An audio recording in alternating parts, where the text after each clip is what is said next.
Hello students. Today I am explaining last page of the chapter number 4 The Homecoming. ठीक है, आज आपका last page explain होगा chapter number 4 Homecoming.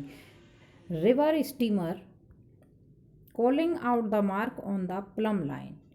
यानी ये वहाँ का सीन है जब फतिक अब बहुत ज़्यादा उसकी कंडीशन जो है क्रिटिकल होती है, वो बीमार होता है और अपनी मदर को रिमेंबर यानी उसको अपनी मदर की याद करता है. लेकिन उसकी कंडीशन क्रिटिकल देख के उसका मामा जो है उसकी मदर को कॉल करता है, बुला लेता है. Now he was himself plumbing an unfathomable sea. इस टाइम पर वो कितनी बुरी तरह से रोता है. यानी उसको काउंट माप भी नहीं सकते हैं, उसको मेज़र नहीं किया जा सकता, इतनी बुरी तरह से वो रोता है अपनी माँ को याद करके. Later in the day Phatik's mother burst into the room.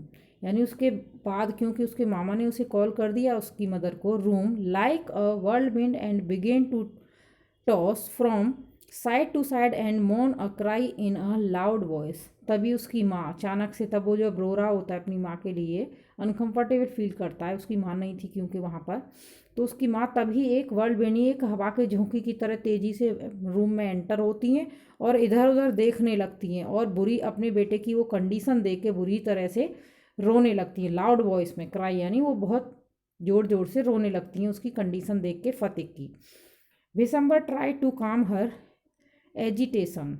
उसकी विशंबर यानी फतिक का मामा अपनी सिस्टर की इस बुरी तरह से रोने को देख के उन्हें चुप करने के लिए ट्राई करते हैं, लेकिन but she flung herself on the bed and cry. लेकिन वो नहीं सुनती उनकी, वो बेड पर बच्चे के फतिक के पास जाके और रोने लगती है बुरी तरह से. फतिक my darling, Phatik my darling, अपने बच्चे को बुला के रोने लगती है. Phatik stopped his restless movement for a movement.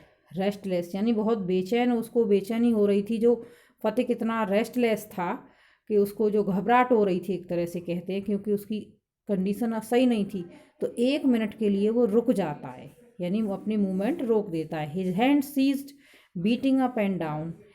He said oh, अपने हाथों को इधर उधर पीटने लगता है, उठाने लगता है. रेस्टलेस था क्योंकि वो बेचैन था इसलिए. और क्या आवाज़ आती है उसकी, यानी उसकी तबीयत ठीक नहीं थी, इस वजह से आह की जो होती है वो आवाज़ निकलती है. The mother cried again. माँ ये देख के उसकी कंडीशन अपने बच्चे की और दोबारा से रोने लगती है. Phatik my darling, Phatik my darling. Phatik very slowly turn his head. तब फतिक क्या करता है, अपना हेड बहुत धीरे से घुमाता है. एंड विदाउट सीइंग एनीबडी, और किसी को नहीं देखता है.